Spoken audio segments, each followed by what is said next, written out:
Hello everybody, welcome to Volcano Me. This is one of those news stories that you hear that actually really pisses me off and whatnot, but in ways, because it's a very small story and people thought this, oh whatever. I'm sure you guys have heard about this. It's made national news a couple of times that several cities and several towns are clamping down on lemonade stands. The most famous was in Portland, Oregon, where a little girl set up her own lemonade stand next to a bunch of vendors near a park. And for the record, the vendors were okay with this. They're like, "Aw, isn't she cute? She's going into business. Sure, we're okay with you selling lemonade next to us. You go right ahead." But then guess what happened? City of Portland. What is your name? Do you have a business license to sell lemonade? He's like, I'm just a little girl. I don't have any. I'm just here to sell lemonade. Did you pay the $500 business fee in the city of Portland? Did you pay this fine and this fee and this fine and this fee? It's like, I didn't know I was supposed to pay all this stuff. I'm sorry, man. We're going to have to confiscate your lemonade stand. Arrest her! Same thing happened in St. Louis, Minnesota, South Carolina. In fact, they're not even doing it to lemonade stands. Any kids or families that want to just start a business, a tiny business, a little tiny business, are having government bureaucrats shut them down.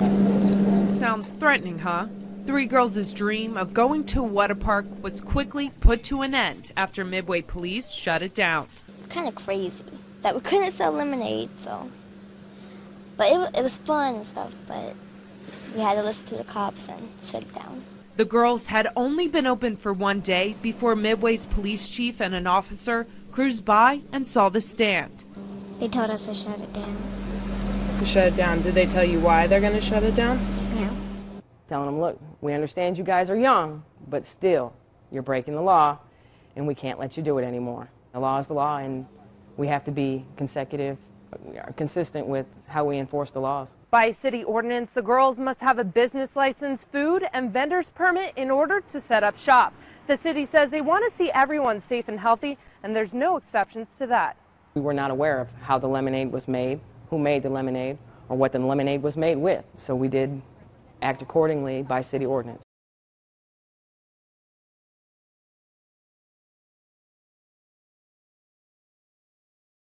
Shut them down or say how you're supposed to pay a $500 business license fee to the city, to the town, to this community, to that community. County inspector fined them $500 for, get this, operating a lemonade stand without a permit. And they're like, but I'm only 8 years old. Sometimes they weren't even doing it for themselves. Some of them were selling lemonade for charity. One place was doing a lemonade stand to help the Japanese tsunami victims, but guess what? Woo, woo, woo, woo, woo, woo. FBI, man, I'm sorry. We're going to have to confiscate your lemonade stand. Okay, so we have these government bureaucrats and these government regulators shutting down lemonade stands. And again, the excuse was, well, they didn't follow business procedure. They didn't pay for a $500 business license, which every business must do. They didn't pay taxes. They're not paying into this. They're not paying that. Okay.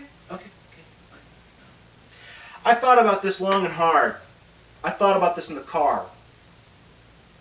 I thought back to 2008. Okay, so I thought to myself, so we have government business regulators. Gee, when could we have used business regulators? And then the thought occurred to me.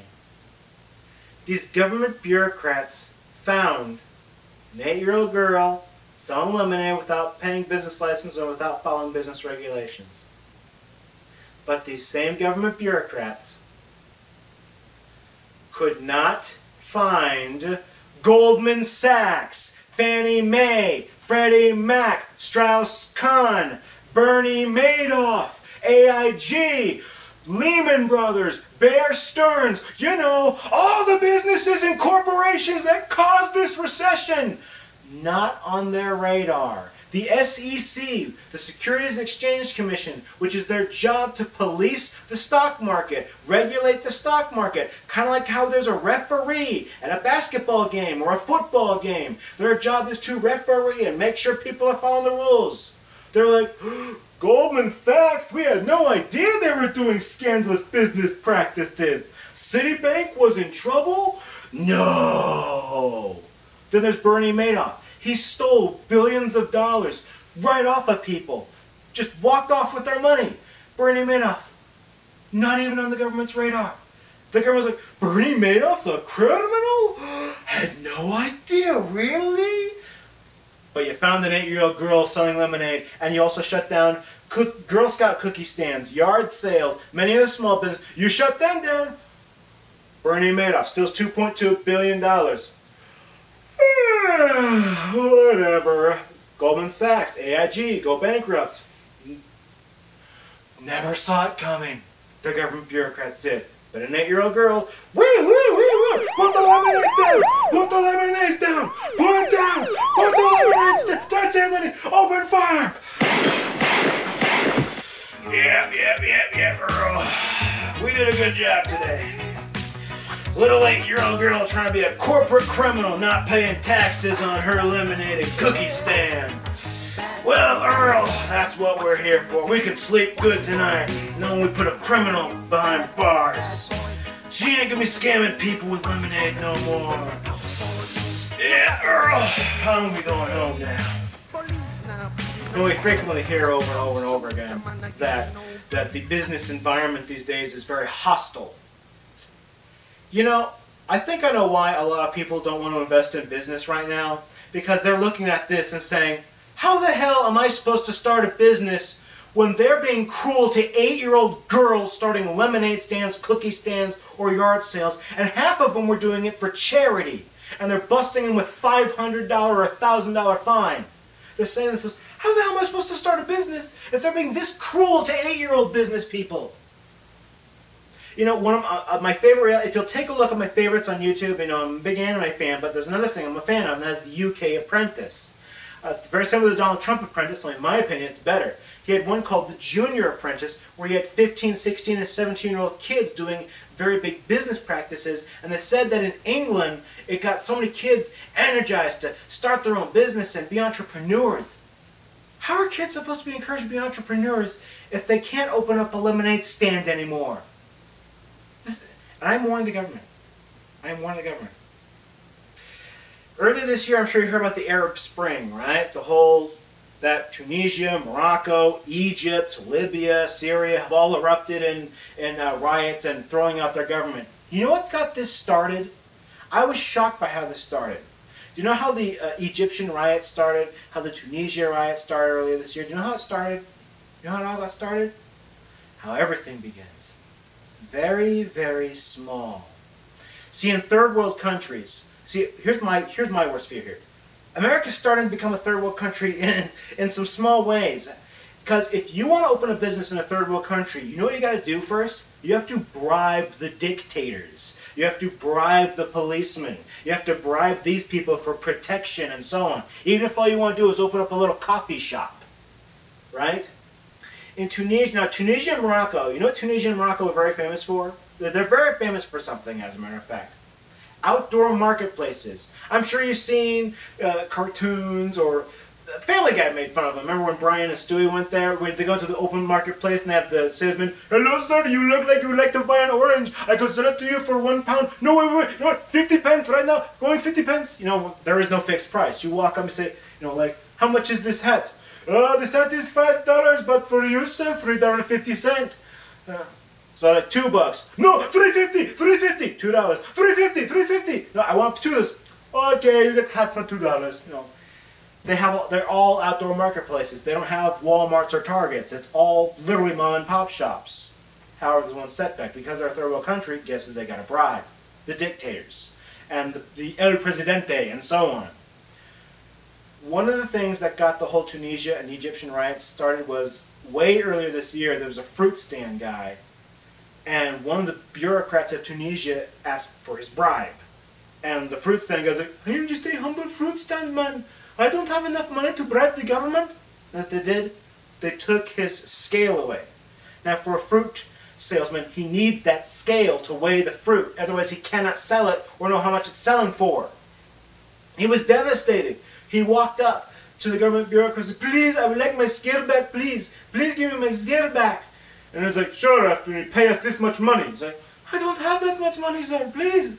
I just want to do business. And so they slapped him in front, they abused him, they slapped him, they almost tortured him right then and there in front of the bureaucracies and so on. And he's all like, all right, fine, we'll give you your scale back, but every other fruit you sell, you'll pay back to the El Presidente and us, the government bureaucrats and so on. You know what that fruit salesman did? He committed suicide. He killed himself. I think he killed himself. I think he set himself on fire in the marketplace. And from what I've read, many other market people are like, hey, we've had that same problem too. Where these government bureaucrats walk up to us and they say, hey, where's our bribe? Where's our bribe? It's like, we've had enough of this. We've had enough. Rise up. You know what I'm saying?